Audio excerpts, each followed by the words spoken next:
So ayun. So guys, good afternoon. So good morning pala. Sorry, good morning pala. Ayun, so sensya na at ngayon lang. This is my first time na mag-vlog dito sa page ko. Dahil itong page na ito, kinreate ko, although 4 years ago yata. 4 years o 5 years ago. So hindi ko naasikaso. So ngayon ko lang, susubukan ko lang naman. O baka sakali makatulong kung ano man yung topic na ibibigay ko. So by the way, ako pala si Migs. Bali dati akong computer technician and instructor and then driver din at the same time bumagsak sa rider. Ayun. So yun lang. Kung meron kayong mga questions regarding dun sa vehicle or sa mga sasakyan nyo or sa motorcycle, just comment below. And kung kaya natin sagutin yan, sasagutin natin yan.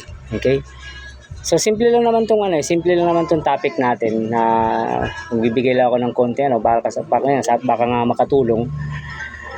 So basic maintenance lang kapag tayo gagamit ng sasakyan, either sasakyan or motor, basta merong makina. Huwag lang eroplano, ay ibang usapan na 'yon. So 'yun. Ano bang topic? So topic natin, automotive, motorcycle. So syempre sa motorcycle at saka sa kotse or automobile, meron yung tatawag na lahat yan, meron yung battery. Kung maalala nyo yung glow bagets sa mga driving school, so yun nga, yung battery, lights, oil, so yung water, coolant, brakes, accessories, gas, electrical, tires, and then yung sarili natin. So isa-isahin natin yan. Paano ba? Unang-una, battery. Sa battery na sasakyan, depende yan sa brand Okay? So pag sinabing battery, ang naglalas lang ang battery niyan ay nasa hanggang 2 years. Okay? So paano natin malalaman kung discharge ng battery? So syempre, alamin natin kung kailan natin binili yung battery. Kapag yan ay naka 2 years na, medyo nagkakaroon ng sablayan, minsan kusang nalolobat. Minsan pag ang kotse mo nalobat na yung battery niyan, hindi na nag-start. So meron naman times na ang kotse naman natin, kapag hindi naman dahil sa gagamit, tumatagal yung battery. Pero minsan kahit ano pang gawin mo, nalolobat yan kusa. Nasisira yan kahit ano pang gawin mo, kahit hindi mo gamitin yung sasakyan mo. Hanggang 2 years lang talaga or maximum 3 years ang tinatagal ng battery. So paano ba natin malalaman kapag malulobat na yung battery? So kung mahina na ang battery natin, simple lang. Patayin mo yung susi muna. Buksan mo yung headlight. Yung kotse mo, i-park mo facing the wall. Okay, so buksan mo yung headlight. So syempre, pag patay yung makina, buksan mo yung headlight. Then pagbukas mo ng headlight, i-start mo yung engine. Kapag yung ilaw niya o yung headlight niya nag-dim, pag gumanyan yung ilaw niya, ibig sabihin yung battery nun wala na. Mag-ipon-ipon ka na. I-start siya Pero mahina na yun. Pag nag-dim yung ilaw. Kasi kapag ang isang battery malakas, kahit naka-ilaw o naka-headlight yung kotse mo, pag in-start mo yung engine, hindi magdidim yung ilaw nun. Malakas pa rin yun. Kasi mas malakas kumain ng kuryente yung starter ng kotse compared sa electrical ng sasakyan.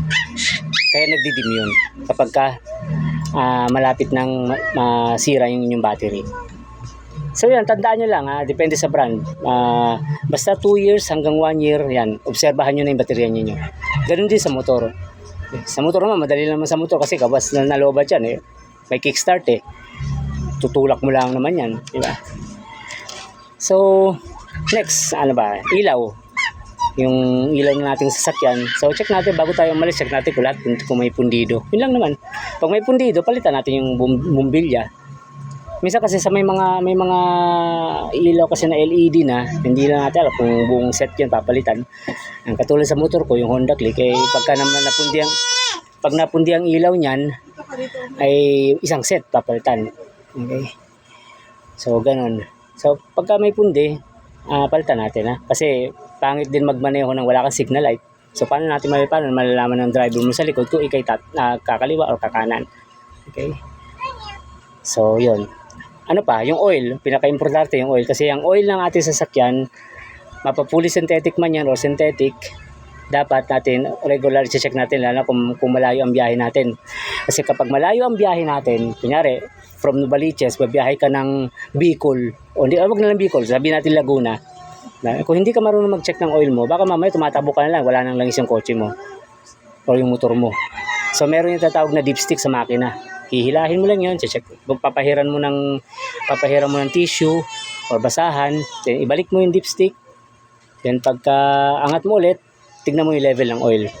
Kapag yun ay nasa tamang level na, okay yun, good yun. Pero pagka bumaba na, dadagdagan natin. Pero wag i-overflow, wag sosobrahan. Kasi pag once sinobrahan mo yan, nagkakaroon ng problema sa takbo ng makina. Okay, so lagi lang check yung oil natin hanggat maaari. Okay, kahit mga once a week, yan. Okay, para safe ang biyahe natin. So next, ito pinaka-sensitive. Meron kasi sasakyan kasi na kapag once na bumaba yung water level ng yung coolant level doon sa pinaka-reservoir niya, hindi nag-start ang kotse. May kotseng ganun eh. Kapag bumaba yung coolant natin, yung coolant level, dagdagan natin agad. Lalo pagka malayo ng biyahe, hindi natin alam na uubos na pala yun. Okay? So lagi yung tatanda, lagi yung check yan.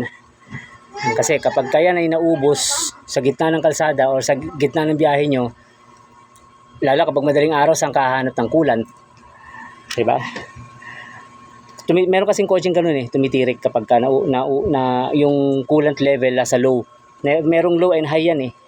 Yan. Kapag tumama na dyan sa low at mas low pa, hindi nag-start ng makina, na tumitirik. Merong coaching ganun. Sa motorcycle, hindi naman. Katulad sa mga Honda Click o yung mga liquid cooled na makina, lagi doon i-check yung coolant. Kasi alam nyo bakit? Kapag naman na naubos, overheat ang aabutin mo. Pag nag-overheat yan, nawala ng tubig o nawala ng coolant, yung mga piyesa sa loob niyan, magkakaroon ng problema. Okay? Magkakabaluktutan mga bakal, yung mga piston nun, yung mga magkakaroon ng problema yun, sisira. Okay. So dapat laging merong coolant yung ating sasakyan. Lagi i-check yung coolant kung uubos na o hindi.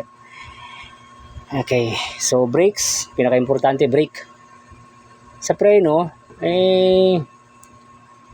ma-check naman natin yung tinatawag na brake pad. Okay. So pag nasa gasoline station tayo, so makikita naman natin yun yung brake pad kung makapal pa o hindi na. So kapag yun ay naubos na, manipis na, palitan natin kagad. Huwag natin patatagalin. Then unang-una, lagi natin i-check dyan yung lagayan ng brake fluid sa kotse. So meron yan, yung lagayan ng brake fluid. Merong high and low doon. Kapag yun ay low na, ibig sabihin, kailangan dagdagan. Kasi pag hindi mo dinagdagan yan at naubos yan, sigurado pag tapak mo ng brake pedal, hindi kakagat yan. Paano kung mabilis ang takbo mo? May kalalagyan ka. Okay? So, yun. So tandaan na, brake fluid. Laging, yan yung una-una yung i-check o isasama nyo sa pag-check yung brake fluid. Hindi pwedeng maubos yan. Okay. Accessories. So, kasi bawat kotse, iba't iba ang accessories niyan. Okay? So, dapat pagka meron kang sasakyan o bibili ka ng bagong sasakyan, make sure na alam mo kung ano yung accessory sa loob. Tulad ng wiper, yung switch ng headlight, ano pa ba? Yung radio, o kung meron mga MP3 dyan, o mga Bluetooth dyan, o ano ba, dapat aware ka doon. Kasi baka mamaya, kung ano mang pinipindot mo, hindi mo alam yung pinipindot mo doon, baka mamaya mag-eject ka na lang. Di ba? So, yun. Parang, kumbaga sa pag switch mo, mag-eject ka parang aeroplano. So, yun. Ano pa ba? So, yun lang, basta sa accessories maging familiar tayo sa accessories ng sasakyan natin. Hindi yung basta-basta lang nakita mo hindi mo nagagalawin dahil hindi mo alam. Pindutin mo rin, alaman mo rin. Kasi baka mamaya meron kasi akong kaibigan nun, kwento ko sa inyo, no? Alam niyo yung heater plug yung heater para sa window sa likod. And pinipindot niya, akala niya yun yung pampalamig ng aircon. Yung pala, pang heater yung para kapag nag-fog yung salamin sa likod, mawawala yun. Pipindutin mo lang yun hindi niya alam. Mainit pa rin aircon. Sabi niya, ba't mainit daw aircon niya? Yung pala, iba yung napindot niya. Hindi niya alam kasi bago nga yung kotse niya. So, yun. Tsaka tandaan guys, mapapansin niyo sa kotse natin, meron yan sa likod. Yung likod ng windshield sa likod. Di ba meron yan parang guhit-guhit? Ingat-ingat kayo sa paglinis niyan Pag naglilinis kayo sa loob. Yung guhit-guhit na yan yung heater niyan para mawala yung fog kapag ka naulan. Di ba nagfa-fog ang likod niyan pag naulan? So alangan namang abutin mo hindi mo abot yun. So meron kang pibitut sa dashboard para mawala yung fog na yon. So yung heater na yon, yung mga heater wires na yon, ingat lang kayo sa paglinis kasi baka mamaya yun maputol. Kapag yun maputol, wala na, sira na. So ingat-ingat lang kayo sa paglilinis. Okay. So next, gas. So sa gasolina naman ang sasakyan natin. Alam naman, bago naman natin bilhin, alam naman natin kung diesel or gasoline Okay, so dapat aalamin din natin yung octane number o yung octane number ng specifications ng makina. Kung nire-require ng makina is 91 below octane or 91 octane or 95 higher, pwede. Yan. Kahit, kasi sa Petron Blaze, merong Blaze 100 maganda ang takbo nun, maganda ang sunog nun. Kaya lang, yun nga, hindi natin ang alam epekto na ang overheat ng makina, yung sa init. Kasi iba-iba ang block Iba ang block ng Toyota, Mitsubishi, Ford, iba-iba ang block niyan So kapag the more high octane ang ilagay mo, more heat ang ipoproduce nun. Pero yung speed nun, yung tuli nun, ibibigay sa'yo. Okay? So nasa sa inyo na yon kung anong gusto nyo ilagay ng gasolina. Wag lang, kung paggawas ng gasolina, wag diesel Okay. So may kwento ko rin sa inyo, meron din akong kaibigan, nagkamali yung syunga-syunga kasi yung gasoline boy. Kalahin mo gasolina yung kotse niya, kinarga diesel. Trainee pa lang yung gasoline boy, di bagsak, iyak tawa siya ngayon. Okay, so tandaan, pag magpapagasolina tayo hanggat maaari bumaba kayo or buksan nyo yung window, sabihin nyo sa gasoline boy na confirm nyo na diesel or gasoline para hindi ikarga yung, baka mamaya iba ikarga Okay, so yun. Next, yung electrical. So pagdating sa electrical ng kotse natin, make sure na maayos. Kapag sumakay kayo sa sasakyan ninyo at sinusi nyo yan, automatic, pag sinusi nyo yan, gumagana ng kuryente niyan. Amoy-amoy din amoy-amoy din sa loob, lalo pag nakasarado naman yung pinto. Amoy-amoy din pag night time. Kasi kapag meron kang naamoy dyan, naamoy sunog, huwag ka nang bumiyahe. Sigurado, may problema sa electrical mo. Electrical lang naman ang kapasunog sa sasakyan, di ba? Mababalta mo sa mga TV, nasusunog yung kotse. Ako, nasunugan ako ng motor dahil sa electrical na yan. Paano kasi, puro ko setup ng ilaw. Kaya nasunog yung motor ko. Mabuti na lang may naagapan, hindi nasunog yung buong motor. Kaya lang, abala ako. Okay? So, lagi natin check electrical. Kapag hindi marunong sa electrical, huwag maglalagay ng mga accessories ng ilaw. Kung hindi alam kung anong gagawin sa electrical, huwag mangangahas na maglagay ng ilaw-ilaw. Yung mga external lights o yung mga additional lights, huwag kayo maglalagay. Ano sa electrician? Yung mismong auto electrician o yung sa motor, yung marunong. Pagdating sa electrical guys, huwag kayo mangangahas. Kasi bakit? Kapag yan ay naikabit mo na at pinaandar mo na yan at lumayo-layo ka na, hindi mo alam, nasusunog na yan. Nasusunog yan. Kapag yan ay nasunog, bili ka bagong motor. May nakita ako Pajero noon bumiyahe kami ng Antipolo. Pajero. Nasunog. Ewan ko bakit. Hindi ko alam. Basta unang nasusunog naman dyan yung dashboard. Kasi dun, yung likod ng dashboard ng kotse natin, ang daming wires dyan. Kumbaga, yan yung pinaka main Okay?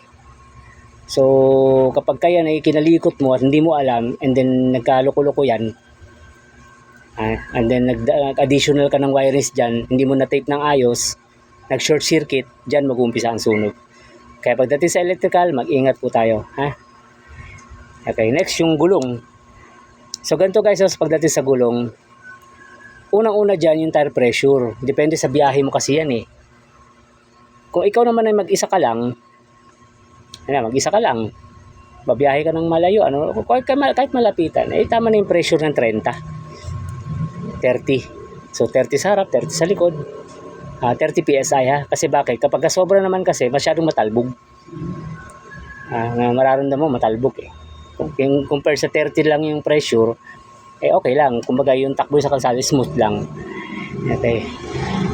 Kung meron ka namang karga, kunyari SUV ka o meron ka mabibigat na karga, hindi naman po pwede doon 30. So naglalaro yan sa 35 to 40. Pero guys tandaan huwag nyo i-overinflate or mas above pa sa 40. Bakit? Kapag yan ay gumulong, umiinit yan eh. Okay? Kapag gumulong yan, umiinit yan. So for example, meron kang 40 PSI na pressure. Okay? Gumulong yan. So syempre mainit siya kasi bumiyahe ka ng mga 15 km, 20 km, bumiyahe ka eh. So mainit yan. Nadadagdagan yung pressure niya ng plus 5. So ano ibig sabihin? Nagiging 45 yan. Pag naging 45 yan, hindi na kayanan ng gulong, puputok yan, sasabog yan. Paano kung sumabog yan habang tumatakbo ka ng mabilis? Sigurado, pag sumabog yan sa harapan o yung sa pwede kang bumaliktad, pwede kang bumunggo sa bawat. Isasabihin mo na pag pumutok yung gulong pag sumabog yung gulong sa harap lalabanan mo, kakabigin mo. Hindi mo kakayanin yun. Paano kung mabilis yung takbo? Magugulat ka na, nasa kabilang island ka na. Nasa kabilang lane ka na, pasalubong na. Okay. So dapat ang tire pressure lang natin is naglalaro lang sa 30 hanggang 40. Huwag nang susobra pa. Okay? So mas hanggat maaari, pinaka-maximum 35 lang eh. Tama na yung 35 kung kunyari magkakarga ka ng mga tao, susundo ka sa airport, maraming karga, maraming mga asungot, mga buraot, di ba? Tama na yung 35. 35 kaya niya na yun. Kasi kung kakargahan mo ng 40, ang 40 kasi na yan eh, yung 40 PSI para na yan sa mga malalaking gulong, yung mga kakapal, yung mga pang 4-wheel drive. Yan. So yan, mga 40 PSI na yan. Malalaki kasi yan eh. Kung gusto mo, palitan mong gulong ng eroplano. Gulong ng eroplano, malaki yung pressure nun. Hindi kaya gulong ng bulldozer. Okay. So yan, joke lang. Okay guys, so sana yun lang sa tire pressure.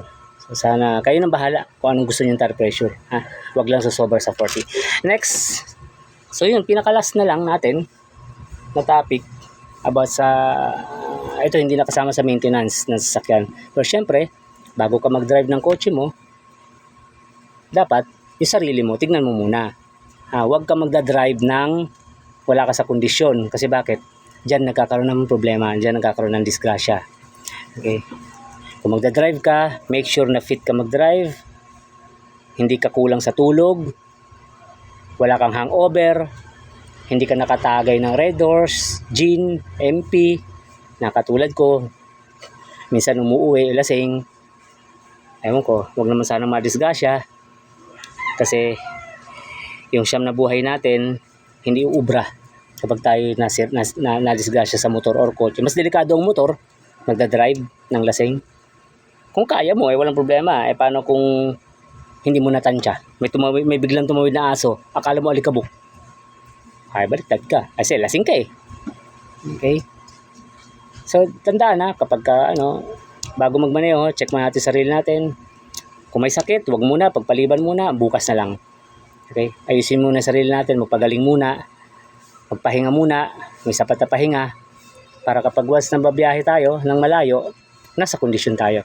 At kung alam naman natin na sa susunod ng mga araw, for example, mga biglaang lakad, nagkaroon ng biglaang lakad, sabihin, oy, pre, makalawa, punta tayong Laguna kasi may patay. Namatay ang aso ko, namatay yung pusa ko.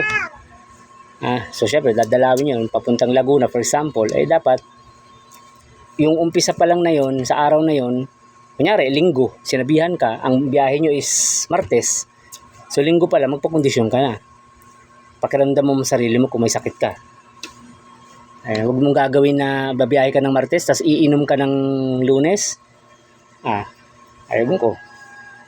Basta nasa sa inyo na lang yung guys, kung anong kanin niyo So yun lang, sana makatulong po itong aking vlog-vlogan ko o vlog daw ko So sana makatulong, and then maraming salamat sa panonood and see you guys sa next vlog ko. Although first vlog ko ito eh. Yan. Baka sakali lang, baka makatulong lang ito aking topic. Simpleng topic lang naman sa aking mga vlog-vlogan. Okay guys, maraming salamat at magandang araw po sa inyo and God bless and ride safe at pag-iingat po lagi sa pagmamaneho. Maraming salamat.